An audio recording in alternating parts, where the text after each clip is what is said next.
Hi friends, welcome to my channel GK Competitions. This is your Ajay Minar.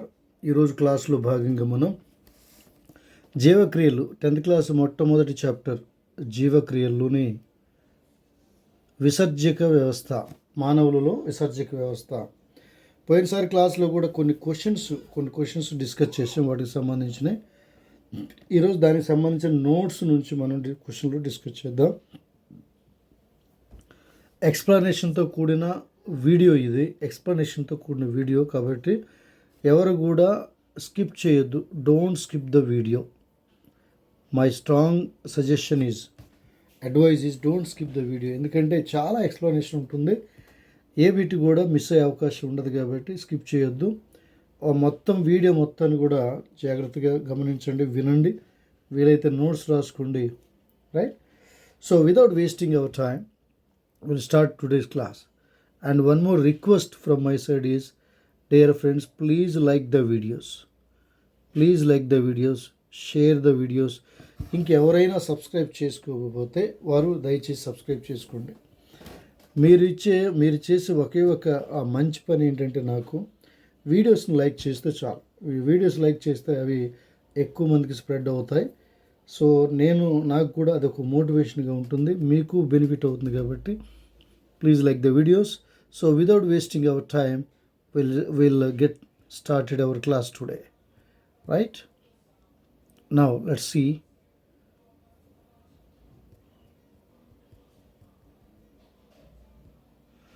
ప్రమాదకర జీవక్రియా వ్యర్థాలను తొలగించటంలో ఇమిడి ఉన్న జీవ సంబంధ ప్రక్రియను ఏమంటారు? సో శరీరంలో కదా అనేక జీవక్రియలు జరుగుతాయి. ఆ జీవక్రియల ఫలితంగా అనేకమైన వ్యర్థ పదార్థాలు ఏర్పడతాయి. ప్రత్యేకంగా నత్రజని సంబంధ వ్యర్థ పదార్థాలు ఏర్పడతాయి. ఆ నత్రజని సంబంధ వ్యర్థ పదార్థాలు టైం టు టైం శరీరం నుంచి బయటికి విసర్జించబడాలి లేదా బయటికి పంపివేయబడాలి. ఆ ప్రక్రియనే విసర్జన క్రియ అని పిలుస్తాం. ఎక్స్క్రీషన్ అని ఇంగ్లీష్లో పిలుస్తాం, విసర్జన క్రియ. ఇవి ప్రమాదకరమైనవి, ఇవి నత్రజని సంబంధమైనవి. మానవుల్లో జనరల్గా యూరియా, యూరిక్ యాసిడ్ ఇవనేవి వ్యర్థ పదార్థాలుగా ఉంటాయి. అవి ఎప్పుడు కూడా టైం టు టైం కదా, ప్రతి టైం టు టైం అవి బయటికి పంపివేయబడుతూ ఉండాలి. లేకపోతే ప్రమాదకరమైన స్థితిని మనం ఎదుర్కోవాల్సి వస్తుంది. రైట్? నెక్స్ట్ క్వశ్చన్ చూద్దాం ఫ్రెండ్స్. నెక్స్ట్ క్వశ్చన్,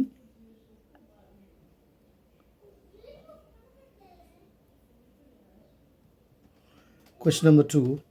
చాలా ఏకకణ జీవులు ఏ పద్ధతిలో విసర్జన క్రియను నిర్వహిస్తాయి? విసర్జన క్రియను ఎలా నిర్వహిస్తాయి కదా? బహుగణ జీవులు అంటే మనలో విసర్జన క్రియ ఎలా జరుగుతుందంటే, యూరిన్ ద్వారా కదా నత్రజని సంబంధమైన విష పదార్థాలన్నీ కూడా ఇప్పుడు మనం టైం టు టైం బయటకు పంపిస్తూ ఉంటాం. దానికి ప్రత్యేకమైన నిర్మాణాలు ఉన్నాయి కదా. మనలో ఉన్న ప్రత్యేక నిర్మాణాలు ఏంటంటే కిడ్నీస్. ఈ కిడ్నీస్ ద్వారా మనం ఎప్పటికప్పుడు మూత్రం ద్వారా బయటకు పంపిస్తూ ఉంటాం. కానీ ఏకగణ జీవులలో అవయవ వ్యవస్థ లేదు కాబట్టి అవి ఒకే కణం ద్వారా అన్ని విధులను నిర్వర్తించాలి. అంటే ఆహారం తీసుకోవడం, అలా డైజెస్ట్ చేసుకోవడం, అలాగే ఎక్స్క్రేషన్ అనేది, ప్రత్యుత్పత్తి ఏదైనా, అలైంగిక ప్రత్యుత్పత్తి ఏదైనా సరే ఆ కణం ద్వారా జరగాలి. అయితే ఈ జీవులు విసర్జన క్రియను ఎలా నిర్వహిస్తాయి అంటే వ్యాపన పద్ధతి. దీన్ని ఇంగ్లీష్లో డిఫ్యూజన్ అని అంటాం. డిఫ్యూజన్ పద్ధతిలో కదా, అంటే ఒక పదార్థం ఎక్కువ గాఢత నుంచి తక్కువ గాఢతలోనికి ప్రయాణించడాన్ని దాన్ని మనం వ్యాపన పద్ధతి అని పిలుస్తాం. Right? So what is the answer here? వ్యాపన పద్ధతి అనేది కరెక్ట్ ఆన్సర్. సరే, నెక్స్ట్ క్వశ్చన్ చూద్దాం. Next question number 142.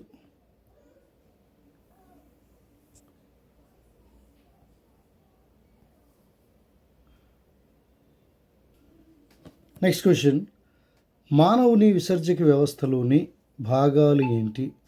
మానవుని విసర్జక వ్యవస్థలో భాగాలు ఏమున్నాయి? చూడండి ఫ్రెండ్స్, ఇప్పుడు మనం 142వ ప్రశ్నను మనం డిస్కస్ చేస్తున్నాం. అంటే జీవక్రియలు అనే ఒక చాప్టర్లోనే దాదాపు ఇప్పటి వరకు 140 ప్రశ్నలు మనం డిస్కస్ చేసాం. ఇంకా దాదాపు 20 ప్రశ్నలు మనం మొత్తం 165 ప్రశ్నల వరకు మనం డిస్కస్ చేస్తున్నాం. అంటే ఒక చాప్టర్లోనే దాదాపు 165 ప్రశ్నలు డిస్కస్ చేస్తున్నాం. కాబట్టి ఆల్మోస్ట్ మిస్ అయ్యే ఛాన్స్ అయితే లేదు. రైట్. చూడండి, మానవుని విసర్జక వ్యవస్థలోని భాగాలు ఏమున్నాయి? ఒక జత మూత్రపిండాలు ఉన్నాయి. అలాగే మూత్రాశయం ఉంటుంది, దీన్ని యూరిన్ బ్లాడర్ అంటున్నాం. ఒక ప్రసేకం ఉంటుంది, ఒక ప్రసేకం కదా. ఒక జత మూత్రపిండాలు కిడ్నీలు, మూత్రాశయం అంటే యూరిన్ బ్లాడర్ అంటున్నాం కదా. ఆ ప్రసేకము యురెత్రా, ఇంగ్లీష్లో మనం యురెత్రా అంటున్నాం. మరి చూడండి, దీని గురించి ఎక్స్ట్రా క్వశ్చన్స్, ఇంపార్టెంట్ క్వశ్చన్ చూద్దాం. మూత్రపిండాలు ఎలా ఉంటాయంటే వెన్నెముకకు ఇరువైపులా ఉంటాయి. అలాగే ఇవి ఉదర కుహరంలో ఉంటాయి. ఇంకేంటంటే మూత్రపిండంలో ఏర్పడిన మూత్రము, ఆ మూత్రనాళం ద్వారా, వీటిని యురేటర్స్ అంటున్నాం, మూత్రనాళం ద్వారా మూత్రాశయంలోనికి చేరుతుంది. అలాగే మూత్రాశయంలోని నుండి ప్రసేకం ద్వారా బయటకు విసర్జించబడుతుంది. ఈ ప్రసేకాన్ని మనం ఇంగ్లీష్లో యురెత్రా అని పిలుస్తాం. ఈ మూత్రనాళాలనేమో యురేటర్స్ అంటాం, మూత్రాశయంనేమో యూరిన్ బ్లాడర్ అని మనం పిలుస్తాం. రైట్. నెక్స్ట్ క్వశ్చన్ చూద్దాం.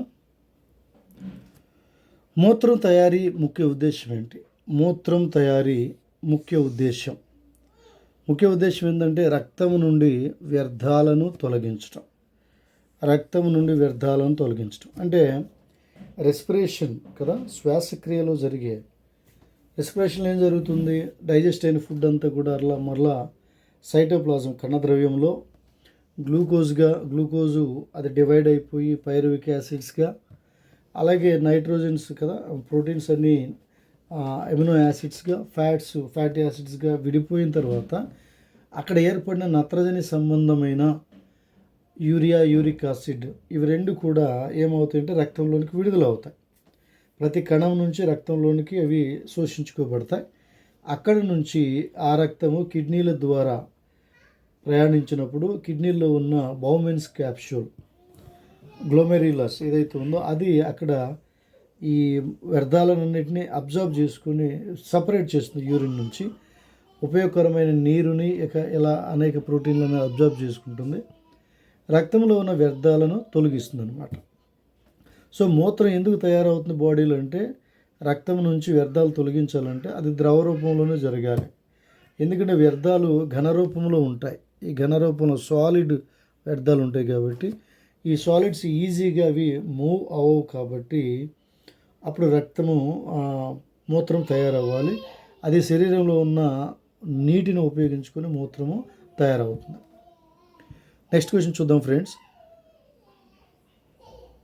మూత్రపిండాల ద్వారా తొలగించబడే వ్యర్థ పదార్థాలు ఏంటి? ఇప్పుడే మనం చెప్పుకున్నాం యూరిక్ ఆమ్లం అనేవి, ఇవి రెండు కూడా మూత్రపిండాల ద్వారా తొలగించబడే వ్యర్థ పదార్థాలు. నత్రజని సంబంధ వ్యర్థ పదార్థాలు ఎక్కువగా మానవుల్లో ఎక్కువగా యూరియన్ అవుతుంది. యూరిక్ ఆమ్లం ఏమో చాలా తక్కువ భాగం. కానీ రెప్టైల్స్ మనం చూసినట్లయితే పక్షుల్లో కానీ బల్లులు, తొండలు ఇలాంటి రెప్టైల్స్లో యూరిక్ యాసిడ్ ఎక్కువగా విడుదలవటం మనం చూస్తూ ఉంటాం. రైట్. నెక్స్ట్ క్వశ్చన్ చూద్దాం ఫ్రెండ్స్. మూత్రపిండంలోని ప్రాథమిక వడపోత ప్రమాణం, ప్రైమరీ ఫిల్టరేషన్ ఎక్కడ జరుగుతుంది? Very important friends. This is very important question. ఇది ఎక్కడ జరుగుతుందంటే రక్తకేశ నాళికల గుచ్ఛం ద్వారా వడపోత అనేది జరుగుతుంది. దీనినే గ్లోమెరులస్ అని పిలుస్తాం. దీనికి సంబంధించిన డయాగ్రామ్ని కూడా మనం చూద్దాం. రైట్. గ్లోమెరులస్ అంటాం. ఇది పలుచని గోడలు గల రక్తకేశ నాళికల గుచ్ఛం. ఇది బౌమెన్స్ గుళికలో ఉంటుంది. చూడండి, దాదాపు 3 నుంచి 4 బిట్లు ఇక్కడ కవర్ అయినాయి. 3 బిట్లు కవర్ అయ్యాయి. జాగ్రత్తగా గమనించాలి. రైట్. దీనికి సంబంధించిన పిక్చర్ని మనం చూద్దాం ఇప్పుడు. మరి ఇప్పుడు చూడండి, ఇక్కడ దీనికి సంబంధించిన పిక్చర్ని మనం చూద్దాం. రైట్, ఈ పిక్చర్లో ఇక్కడ చూసే పిక్చర్లో మనకి మానవునిలో విసర్జక వ్యవస్థను మనం చూస్తున్నాం. మానవునిలో విసర్జక వ్యవస్థ, ఈ పార్ట్ మొత్తం కూడా విసర్జక వ్యవస్థ. దీనిలో కదా 2 కిడ్నీ షేప్ కదా, బీన్ షేపులో చిక్కుడు గింజ ఆకారంలో 2 కిడ్నీలు ఉంటాయి. ఒక కిడ్నీ ఎక్కువగా పెద్దగా ఉంటుంది, ఒక కిడ్నీ ఏమో చిన్నగా ఉంటుంది. రైట్, ఎడమ మూత్రపిండము, ఇది ఎడమ మూత్రపిండము, ఇదేమో ఎడమ వృక్కశిర. వృక్కశిర అంటే ఇది మూత్రపిండానికి సంబంధించిన టెర్మినాలజీ. ఇక్కడ చూడండి, బ్లూ కలర్ ఏదైతే ఉందో ఇది అపరిశుద్ధ రక్తం, ఇంప్యూర్ బ్లడ్. ఇది ఈ ఇంప్యూర్ బ్లడ్ ఎక్కడి నుంచి తీసుకురాబడుతుంది?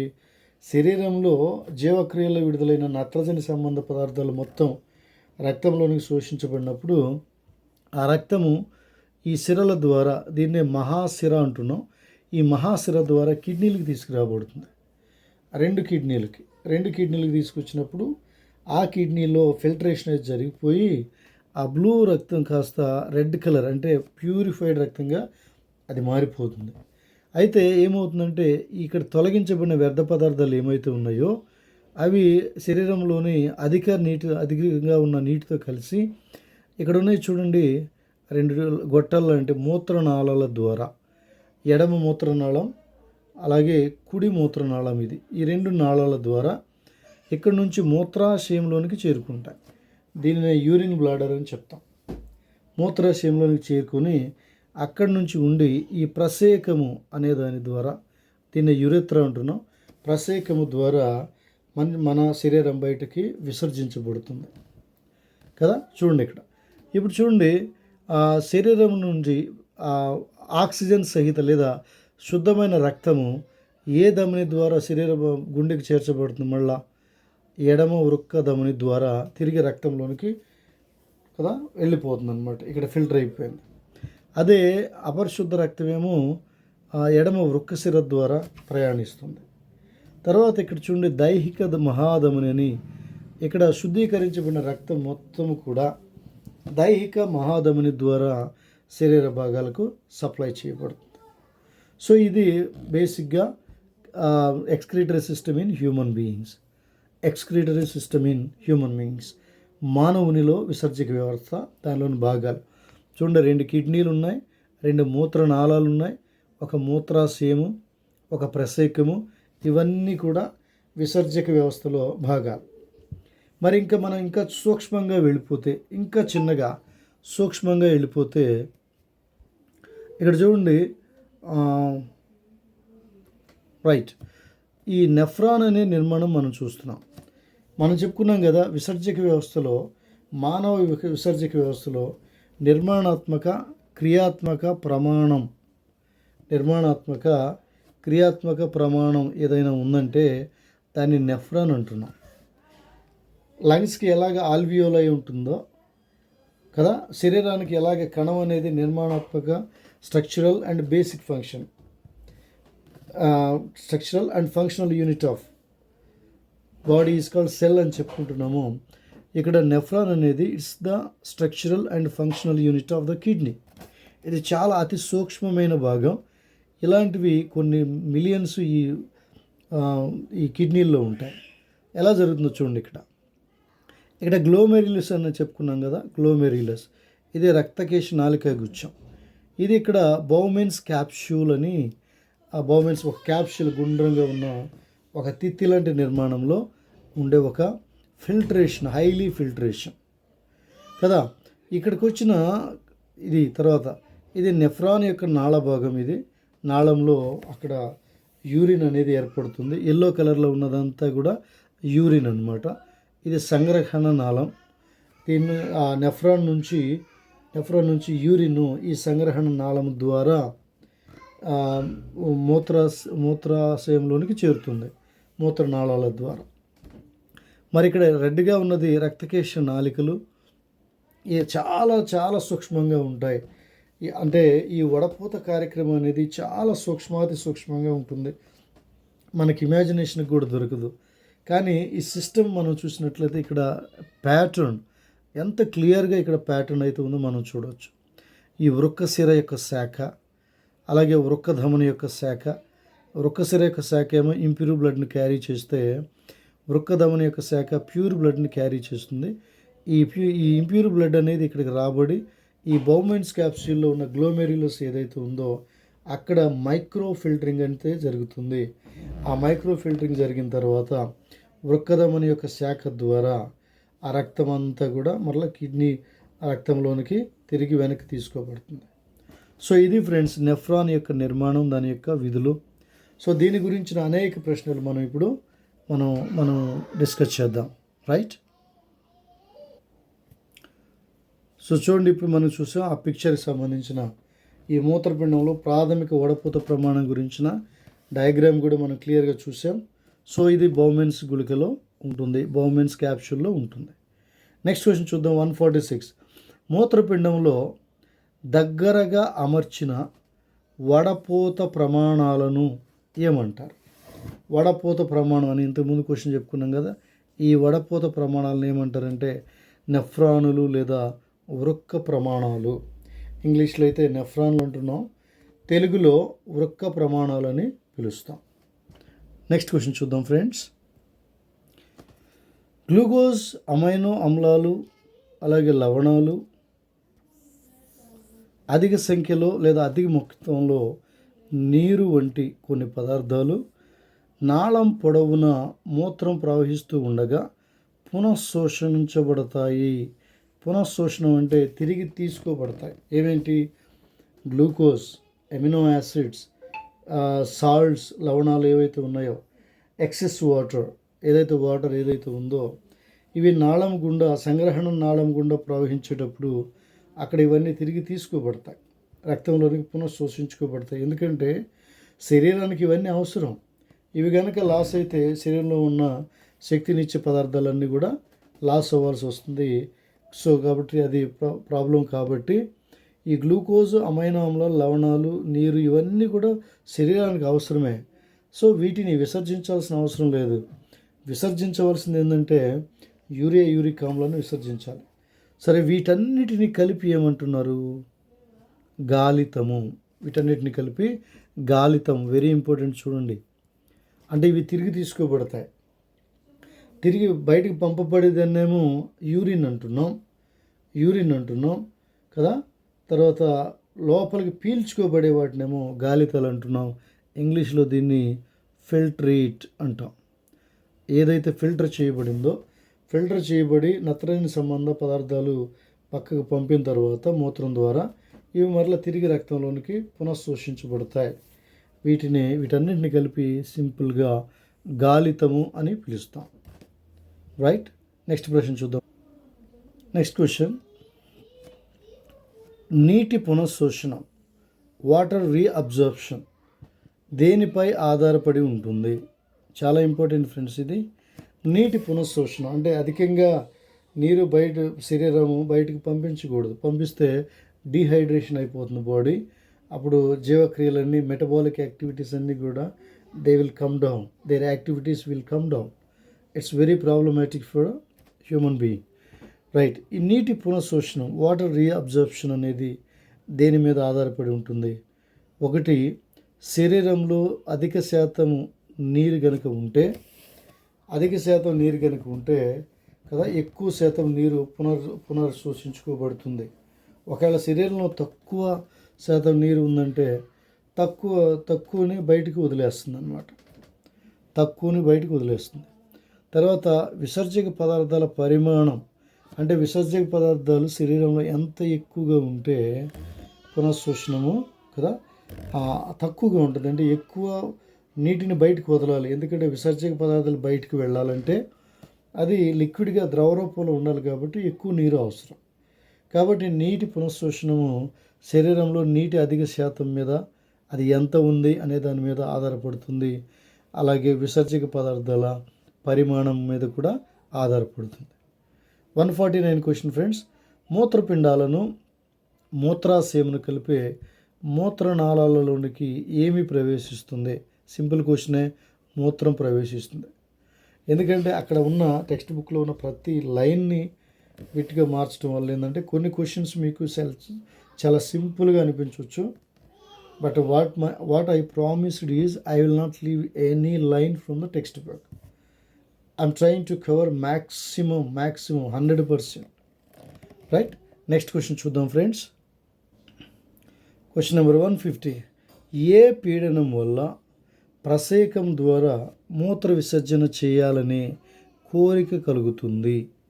ఏ పీడనం ద్వారా? ఇది కూడా చాలా ఇంపార్టెంట్. ఒక్కోసారి కదా మూత్రాన్ని ఎక్కువసేపు మనం కంట్రోల్ చేసుకోలేం. అది టైం టు టైము రిలీజ్ అవ్వాల్సిందే. అది బయటికి రావాలంటే దాని మీద కొంత ఒత్తిడి అనేది లేదా పీడనం అనేది ఉండాలి. ఆ పీడనం ఏ పీడనం కదా? చూడండి, ఇక్కడ ఎవరు ఆ పీడనాన్ని కలుగజేస్తారంటే మూత్రాశయం కలగజేసే పీడనం వల్ల. మూత్రాశయం కలగజేసే పీడనం కదా, యూరిన్ బ్లాడర్ కలగజేసే పీడనం వల్ల ఇది జరుగుతుంది, ఆ కోరిక కలుగుతుంది. ఈ మూత్రాశయం ఎలా ఉంటుంది? ఇది కండరయుక్తంగా ఉంటుంది, సంచిలాగా బాగా దళసరి కండలాగా ఉంటుంది. ఇది నాడుల యొక్క నియంత్రణలో ఉంటుంది. అందుకేంటంటే మనము వాంటెడ్గా వెళ్ళి ఇచ్చేస్తేనే యూరిన్ బయటకు వస్తుంది. కానీ మనం కనుక ఏదైనా పరిస్థితుల్లో అలాంటి పరిస్థితులు అనుకూల పరిస్థితులు లేనప్పుడు కొంచెం సేపు హోల్డ్ చేయాలంటే అది నాడుల వల్లనే జరుగుతుంది. కాబట్టి ఇది నాడుల నియంత్రణలోనే ఉంటుంది. రైట్. Next question. మూత్రపిండాల పనితీరు తగ్గుటకు గల కారణాలు. ఇది కూడా ఇంపార్టెంట్. మూత్రపిండాల పనితీరు తగ్గడానికి కారణాలు ఏంటి? సంక్రమణలు అంటే వ్యాప్తి చెందటం, వ్యాధులు కావచ్చు, గాయాలు కావచ్చు, రక్త సరఫరా సరిగా లేకపోవటం, ఈ మూడు కూడా మూత్రపిండాల పనితీరు తగ్గడానికి కారణాలు. నెక్స్ట్ క్వశ్చన్ చూద్దాం. మూత్రపిండం పాడైనప్పుడు అంటే కిడ్నీ ఫెయిల్యూర్ అంటాం కదా, కిడ్నీ ఫెయిల్యూర్ అని మన భాషలో పిలుస్తాం. కిడ్నీ ఫెయిల్యూర్ అని, కిడ్నీలు కొట్టేసినాయి అని ఇలా వాడుక భాషలు ఉంటాయి. ఈ మూత్రపిండం పాడైపోయినప్పుడు ఉపయోగించే పద్ధతి ఏంటి కదా? చాలామందిని మనం చూస్తాం. ఎక్కువగా గవర్నమెంట్ హాస్పిటల్ మనం చూస్తే నెఫ్రాలజీ సంబంధించిన విభాగంలోనికి వెళ్తే చాలామందికి అక్కడ వారి చేతికి ఒక మిషన్ తగిలించి ఏదో ఒక ప్రాసెస్ జరుగుతూ ఉంటుంది. ఆ ప్రాసెస్నే డయాలసిస్ అని మనం పిలుస్తాం. ఇది ఎలా ఉంటుంది? ఈ డయాలసిస్ ప్రాసెస్ ఎలా నిర్వహించబడుతుందంటే కృత్రిమ మూత్రపిండము ద్వారా ఆర్టిఫిషియల్ డయాలసిస్ అని మనం పిలుస్తాం. ఈ ఆర్టిఫిషియల్ డయాలసిస్ ద్వారా ఈ డయాలసిస్ అనేది జరుగుతుంది. సరే చూడండి, ఇంపార్టెంట్ పాయింట్స్ ఇక్కడ. నత్రజని వ్యర్థ పదార్థాలను తొలగించే ఒక యంత్రం ఇది. ఏది? Artificial kidney. 2, ఇవి దేని మీద నడుస్తాయంటే డయలైజింగ్ ద్రవంతో నింపబడిన పాత్రలోనికి పాక్షిక పారగమ్య త్వచంతో వేలాడదీయబడిన గొట్టాలను కలిగి ఉంటాయి. ఏవి కలిగి ఉంటాయి? కృత్రిమ మూత్రపిండాలు. ఈ కృత్రిమ మూత్రపిండాల్లో డయలైజింగ్ అనే లిక్విడ్ ఒకటి ఉంటుంది. ఇది పాక్షిక పారగమ్య త్వచంతో వేలాడదీయబడిన గొట్టాలను కలిగి ఉంటాయి. తర్వాత ఈ ద్రవం రక్తంతో సమానమైన ద్రవాభిసరణ పీడనాన్ని కలిగి ఉంటుంది. ఈ ద్రవం రక్తంతో సమానమైన ద్రవాభిసరణ పీడనాన్ని కలిగి ఉంటుంది. అప్పుడే రక్తము కూడా ఈ డయాలసిస్ యంత్రంలోనికి నార్మల్గా ప్రవేశించి ఫిల్టరేషన్ అయితే జరుగుతుంది. రైట్. నెక్స్ట్ క్వశ్చన్ చూద్దాం ఫ్రెండ్స్.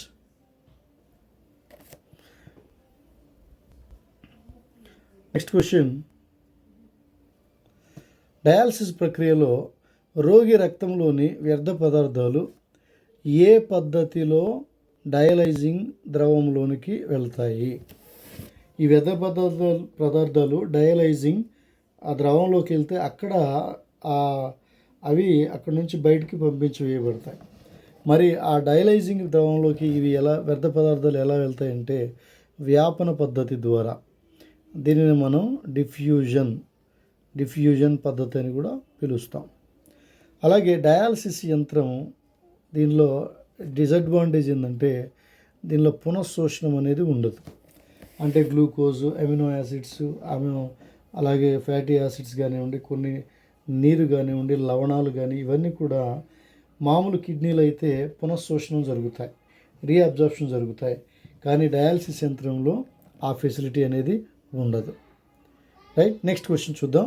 ఆరోగ్యవంతమైన వయోజనుల్లో పెద్దవారిలో రోజుకు ఎంత గాలితం లేదా మూత్రం ఏర్పడుతుంది? ఎంత గాలితం ఏర్పడుతుంది? ఆన్సర్ చూడండి, చాలా ఇంపార్టెంట్ ఇది. సుమారు 180 లీటర్లు, సుమారు 180 లీటర్లు ఏర్పడుతుంది. అంటే నిజంగా మన శరీరంలో 180 లీటర్ల రక్తం ఉందా అంటే ఉండదు. అంటే సుమారు 6.5 లీటర్ రక్తమే ఉంటుంది. కానీ ఈ 6.5 లీటర్ రక్తము అనేక సార్లు మూత్రపిండాల ద్వారా వెళ్ళటం ద్వారా, అంటే రోజుకి దాదాపు 160 అంటే 30 సార్లు, దాదాపు రోజులో 30 సార్లు కదా మూత్రపిండాలు వెళ్తుంది. అంటే ప్రతిసారి 6 లీటర్లు అంటే 30 సార్లు 180 లీటర్లు ఫిల్టరేషన్ అయిపోయి దానిలో 1 లేదా 2 లీటర్లు మాత్రమే విసర్జించబడుతుంది. అంటే ప్రతిరోజు మనం 1 లేదా 2 లీటర్ల మూత్రాన్ని విసర్జిస్తూ ఉంటాం. మిగిలిన గాలితం మూత్రపిండ నాళికల్లోనికి పునఃశోషణ చెందుతుంది. గాలితం అంటే ఏం చెప్పుకున్నాం మనం? గ్లూకోజు, ఎమినో యాసిడ్స్ కదా, ఎక్స్ట్రా వాటరు, లవణాలు, ఇవన్నీ గాలితం. వీటిల్లో 1 నుంచి 2 లీటర్లు మాత్రమే యూరిన్ రూపంలో బయటకు వెళ్ళిపోతుంది. మిగిలిన మొత్తాన్ని కూడా పునఃశోషణం చెందుతుంది. నెక్స్ట్ క్వశ్చన్ చూద్దాం ఫ్రెండ్స్. తర్వాత ప్రశ్న, అవయవ దాన ప్రక్రియలో చాలా ఇంపార్టెంట్ ఫ్రెండ్స్ ఇది. ఏ అవయవాలను శస్త్రచికిత్స ద్వారా ఒకరి నుండి మరొకరికి అమర్చవచ్చు? చాలా ఇంపార్టెంట్ చూడండి. ఇక్కడ కార్నియా అంటే కంటి పైభాగం, ఇక్కడ కాంతి ఎక్కువగా వక్రీభవనం చెందుతుంది. తర్వాత మూత్రపిండాలను అమర్చవచ్చు, గుండె అమర్చవచ్చు, కాలేయము, క్లోమము, ఊపిరితిత్తులు, పేగులు, ఎముక మజ్జ, వీటన్నిటిని కూడా ఆపరేషన్ ద్వారా ఒకరి నుంచి ఇంకొకరికి అమర్చవచ్చు. వీటిలో కొన్ని భాగాలు అయితే డైరెక్ట్గా అమర్చవచ్చు, కొన్ని భాగాల నుంచి కొన్ని ముక్కలను సేకరించి దాని నుంచి కూడా మనం ఒకరి నుంచి ఒకరికి అమర్చవచ్చు. తర్వాత ఏ అవయవాలు మరియు కణజాలాలను దాత జీవించి ఉండగానే దానం చేయవచ్చు? ఏమేంటి? మూత్రపిండాలు దానం చేయవచ్చు, అంటే ఒక మూత్రపిండాన్ని దానం చేయవచ్చు. అలాగే కాలేయంలో కొంత భాగాన్ని దానం చేయొచ్చు, ఊపిరితిత్తులను కూడా దానం చేయొచ్చు. కానీ మిగతావన్నీ కూడా బ్రెయిన్ డెడ్ అయిన తర్వాత అవి ఇవ్వవలసిన అవసరం ఉంది. రైట్, ఇది చాలా ఇంపార్టెంట్. ఇది కూడా దాత బ్రతికి ఉండగానే, అంటే ఇచ్చేవారు బ్రతికి ఉండగానే వారు నిశ్చింతగా వీటిని ఇచ్చేయచ్చు. మూత్రపిండాలను ఇవ్వచ్చు, ఒక మూత్రపిండమే, కాలేయంలో కొంత భాగం, ఎందుకంటే దీనికి రీజనరేటివ్ పవర్ ఉంటుంది కాబట్టి, కాలేయం తిరిగి పెరగగలుగుతుంది కాబట్టి దానిలో కొంత ముక్కను తీసి ఇవ్వచ్చు. దాన్ని వేరే వారిలో అవసరమైన వారిలో అమర్చితే అది పూర్తి కాలేయంగా ఎదుగుతుంది. అలాగే ఊపిరితిత్తులను కూడా మనిషి జీవించి ఉండగానే దానం చేయవచ్చు. నెక్స్ట్ క్వశ్చన్ చూద్దాం ఫ్రెండ్. నెక్స్ట్ క్వశ్చన్, కిరణజన్య సమయక్రియలో ఏర్పడే ఒక వ్యర్థ పదార్థము ఆక్సిజన్. ఇది కూడా చాలా ఇంపార్టెంట్. చాలామంది అనుకోవచ్చు, ఆక్సిజన్ చాలా ఇంపార్టెంట్ కదా, జీవరాశికి ఆక్సిజన్ కదా, మరి ఇది వ్యర్థ పదార్థం అంటున్నారు ఏంటంటే, ఖచ్చితంగా వ్యర్థ పదార్థమే. కిరణజన్య సమయక్రియలో కార్బన్ డైఆక్సైడ్ వినియోగించబడుతుంది, ఆక్సిజన్ వదిలివేయబడుతుంది. అదే మొక్కల శ్వాసక్రియలో ఆక్సిజన్ వినియోగించబడుతుంది, కార్బన్ డైఆక్సైడ్ బయటికి వదిలివేయబడుతుంది. కాబట్టి ఫోటోసింథసిస్లో ఒక వ్యర్థ పదార్థం, the excretory matter in photosynthesis is oxygen. Next question చూద్దాం. మొక్కలు అధిక నీటిని ఎలా విడిచిపెడతాయి? ఇది కూడా చాలా ఇంపార్టెంట్ కదా. 2-3 స్టేట్మెంట్లు ఇచ్చి వాటిల్లో సరికాని స్టేట్మెంట్ని కనుక్కొనండి అనే క్వశ్చన్కి ఇలాంటివి చాలా ఉపయోగపడతాయి. చూడండి, మొక్కలు అధిక నీటిని ఫస్ట్ ఆఫ్ ఆల్ బాష్పోత్సేకము ద్వారా ఎక్స్ట్రా వాటర్ని బయటకు పంపిస్తాయి. దీన్ని ఇంగ్లీష్లో ట్రాన్స్పిరేషన్ అని పిలుస్తాం. ఈ బాష్పోత్సేకం ద్వారానే ఆ మొక్కల యొక్క పరిసరాలు చాలా చల్లగా ఉంటాయి. తర్వాత మృత కణాలు కలిగిన కణజాలాలను ఆకురాల్చడం ద్వారా. ఈ మొక్కల్లో మృత కణాలు ఉంటాయి కదా, వాటికి ప్రత్యేకమైన విసర్జక అవయవాలు లేవు కాబట్టి మృత కణాలు ఏం చేస్తాయంటే ఆ కణజాలాలు ఆకుల్లో చేరి అప్పుడు ఏమవుతుందంటే ఆకులు ఎల్లో కలర్గా మారిపోతాయి. అప్పుడు ఆకులు ఆటోమేటిక్గా చెట్టు నుండి రాలిపోతాయి. ఎప్పుడైతే ఆకులు రాలిపోతాయో ఆకులతో పాటు ఆ విసర్జక మృత కణాలు బయటికి చెట్టు నుంచి వేరు చేయబడతాయి. ఇంకా చాలా వ్యర్థాలు కణ రిక్తికలలో నిల్వ చేయబడతాయి. చాలా ఇంపార్టెంట్ ఫ్రెండ్స్, చాలా వ్యర్థాలు కణ రిక్తికలలో నిల్వ చేయబడతాయి. రాలిపోయే ఆకుల్లో కూడా చాలా వ్యర్థాలు ఉంటాయి. ఇంకా ఇతర వ్యర్థాలు ముదిరిన దారువుల్లో ఎలా ఉంటాయంటే రెసిన్లు, జిగుర్ల రూపంలో. ఇది కూడా చాలా చాలా ఇంపార్టెంట్ ఫ్రెండ్స్. ముదిరిన దారువులో ఉండే విసర్జక పదార్థాలు లేదా మొక్కల్లో విసర్జక పదార్థాలు దారువులో ఎలా ఉంటాయి, రైట్? అవి రెసిన్లు, జిగుర్ల రూపంలో ఉంటాయి. వీటిని మనం గమ్స్ అంటాం కదా, గమ్ముగా లేదా గ్లూస్గా మనం ఉపయోగిస్తూ ఉంటాం. ఇంకొకటి మొక్కలు వాటిలో ఉన్న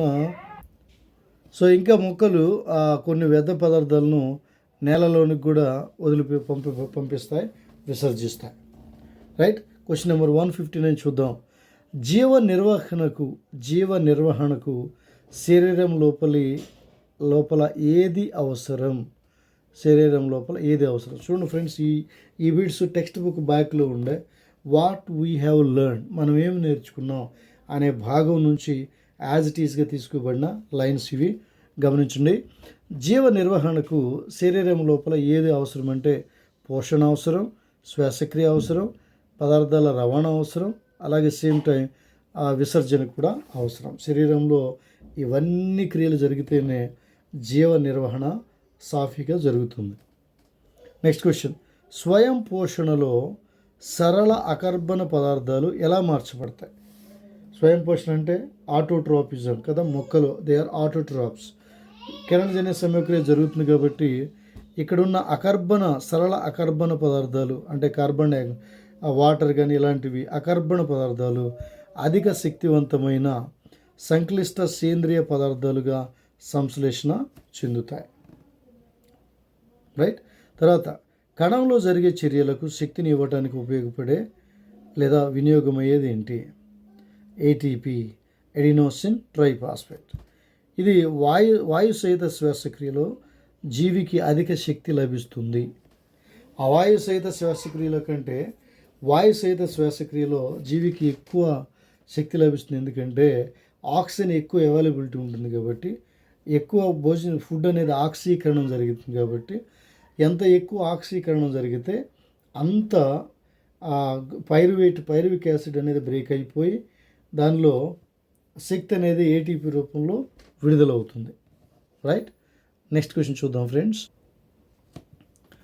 తర్వాత ప్రశ్న, బాగా విభేదనం చెందిన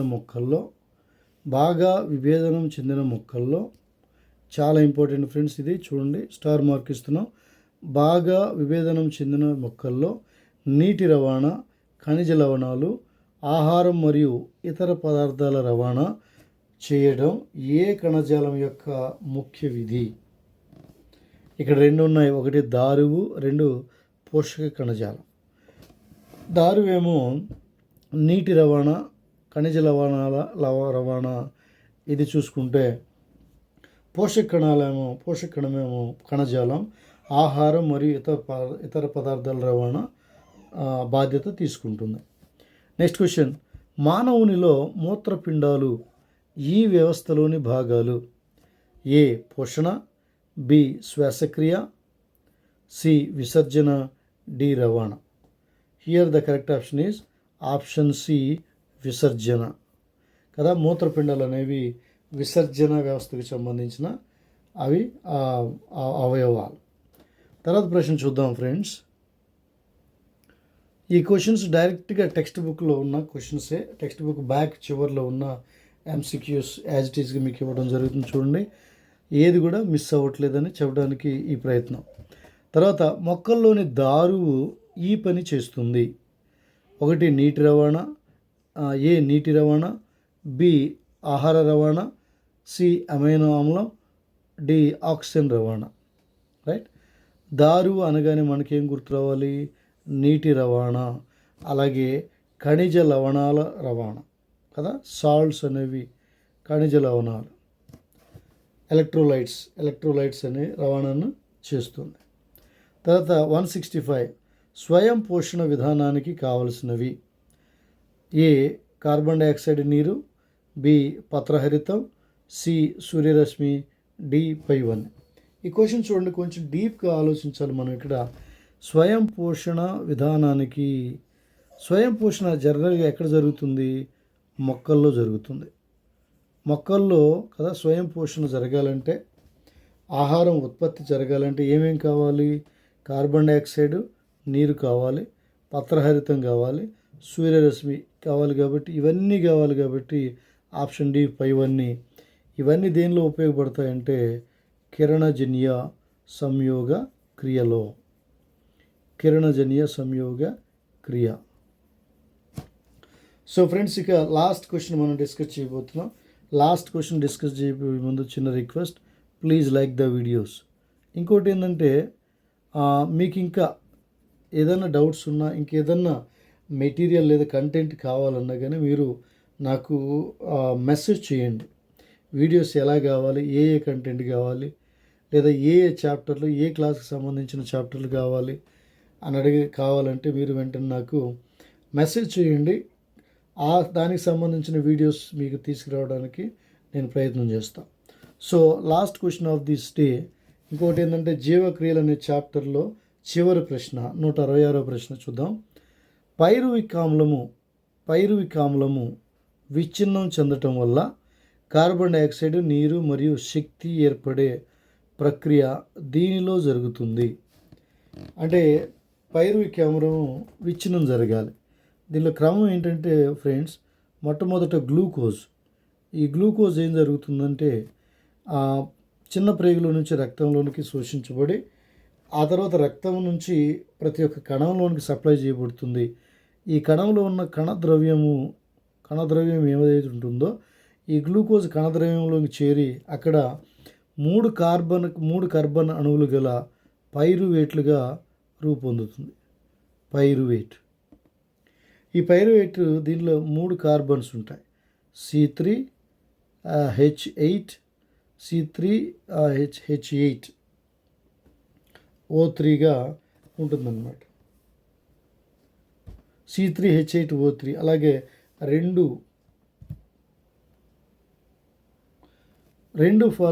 ఏర్పడితే 3 కార్బన్ అణువులు గల 2 పైరువేటిక్ యాసిడ్స్, అలాగే కొంత ఎనర్జీ కూడా ఫామ్ అవుతుంది. తర్వాత ఈ పైరువిక్ యాసిడ్ ఏమవుతుందంటే మైటోకాండ్రియాలో ఆక్సిజన్ సమక్షంలో ఇది ఏటీపీగా మారిపోతుంది. ఇక్కడ కార్బన్ డైఆక్సైడ్ కూడా రిలీజ్ అవుతుంది, అలాగే కొంత వాటర్ కూడా ఏర్పడుతుంది. సో ఇప్పుడు చూడండి, పైరువిక్ యాసిడ్ ఎక్కడ విచ్ఛిన్నం జరుగుతుందంటే మైటోకాండ్రియాలో జరుగుతుంది. మైటోకాండ్రియాలో విచ్ఛిన్నం జరిగి ఏటీపీని ఫామ్ చేస్తుంది. ఎడినోసిన్ ట్రైఫాస్ఫేట్, కార్బన్ డైఆక్సైడ్ అలాగే వాటర్ని ఇది రిలీజ్ చేస్తుంది. కాబట్టి ఇక్కడ మన ఆన్సర్ ఏంటంటే, correct answer is option C, option B mitochondria. Option B mitochondria is the right option here. Mitochondria is the right option here. So ఇది ఫ్రెండ్స్ ఈరోజు class. I think this class is useful for you all. So I'm also very happy to serving you. ఇంకా ఏదైనా concepts కావాలన్నా, chapter wise, class wise కావాలన్నా నాకు message పెట్టండి. మీ message post చేయండి. తప్పకుండా ఆ వీడియోస్ని మీ కొరకు చేయడానికి నేను సిద్ధంగా ఉన్నాను. I will do it for you. So same time I'm expecting something from you to like my videos. Please support for me. Okay. Thank you for watching. Have a nice day. All the best.